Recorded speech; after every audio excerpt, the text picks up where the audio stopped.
এখানে লিখছে আরবিতে, উনি কথা বলতে পারে না কিন্তু আরবিতে লিখে দিছে আলা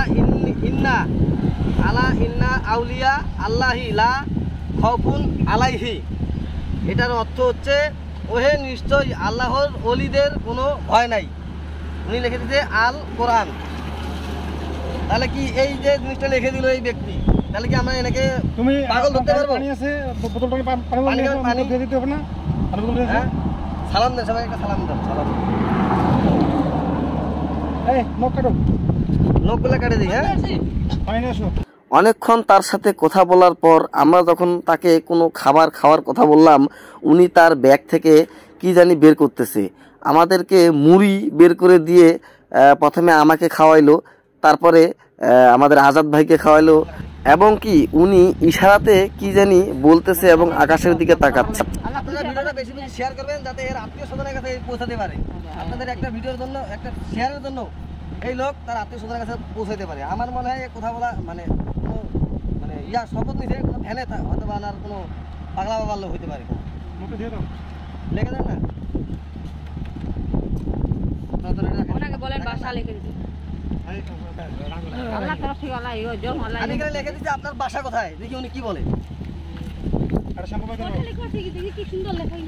হাতের লেখা দেখছেন অসাধারণ সুন্দর, হাতের লেখা, ওনার হাতের লেখা অসাধারণ সুন্দর। আমি নিজেও অবাক। তারা নিশ্চয় নাকি উনি আবার লিখতেছে তারা নিশ্চয় চিন্তিত। লোকের নামটা লেখা করি।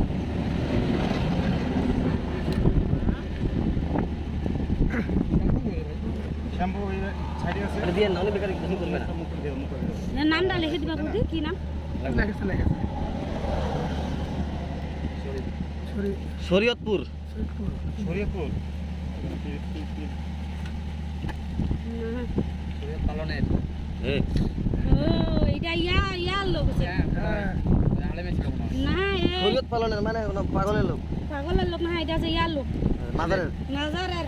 এই যে ফরিদপুর জাসানি লগলা ইয়ার ওইসে গেল এলমে শরীয়ত পালনের।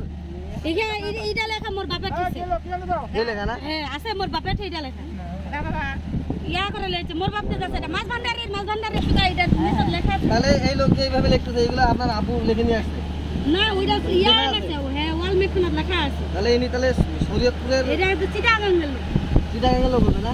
ওরম বেগে এটা তো ওইটা আলেম আছে না, আলেম ছবিটা কি সুন্দর কেন বুঝা। ইয়া আল্লাহর রাসূল,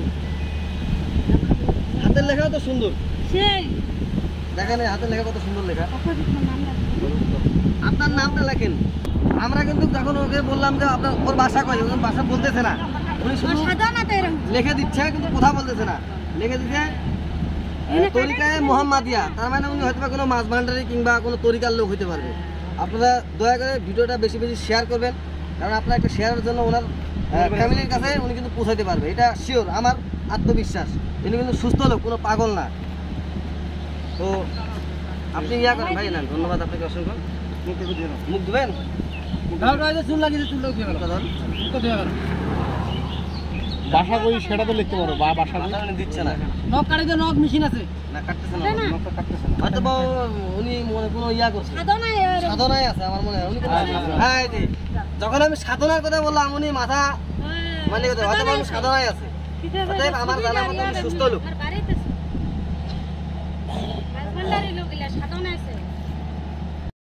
চুল মাথা ভর্তি জট, উনি কাটতে দিচ্ছে না মাথাটা। উনি যদি কোনো পাগল হতো তাহলে অবশ্যই কাটতে দিত, আমরা যে কোনো কাটতাম।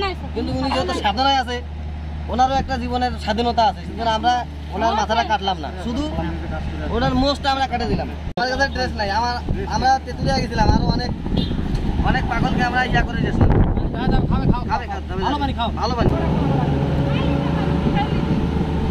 বোতলে পানি খাবেন ভাই? হ্যাঁ, আপনার ছেলে সন্তান আছে কোনো? সন্তান দিয়ে আছে কয়জন? আপনার বাচ্চা নাই? 3টা বাচ্চা, ছেলে মেয়ে কয়জন? ছেলে একটা, মেয়ে 2টা, মেয়ে 3টা, ছেলে একটা। ওরা জানে না আপনি এইভাবে ঘুরতেছেন? পানি খাবেন? ওরা জানে না আপনি এইভাবে ঘুরতেছেন? যদি ওরা দেখা পায় আপনাকে যদি নিয়ে যায়, আপনি যাবেন? আপনি কি যাবেন ওদের বাসায়? বাবা আপনি কি কোনো অভিমান এইরকম কোনো অভিমান আপনি কি কোনো রাগ বা কোনো অভিমান করে বাইরেছেন বাসা থেকে? আল্লাহ আল্লাহ আল্লাহ আল্লাহ আল্লাহর উপরে আস্থা রেখে বাইরেছেন, মানে আল্লাহর রাস্তায় আছেন। নামাজ পড়েন, আপনি নামাজ পড়েন? ধ্যানে থাকলে তো নামাজ পড়তে হবে। কয় মাস ধরে আছেন? আপনি কতদিন থেকে বাসা থেকে বের হয়ে আসছেন? 1 মাস না 1 বছর? 1 বছর 5 বছর? 1 বছর 5 মাস।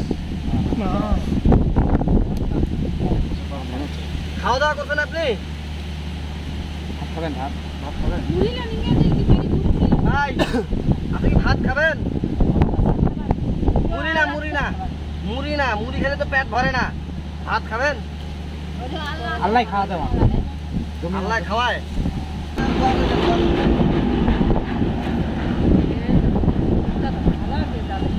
বলেন যে টাকা লাগবে নাকি ভাই? ভাই টাকা পয়সা কথা বলেন। আপনার টাকা লাগবে? মানুষ মানুষের জন্য। আসুন আমরা আমাদের আশেপাশে পড়ে থাকা মানসিক ভারসাম্যহীন মানুষের পাশে দাঁড়াই। আমাদের চোখে হঠাৎ এই মানসিক ভারসাম্যহীন ভাইটি চোখে পড়ে।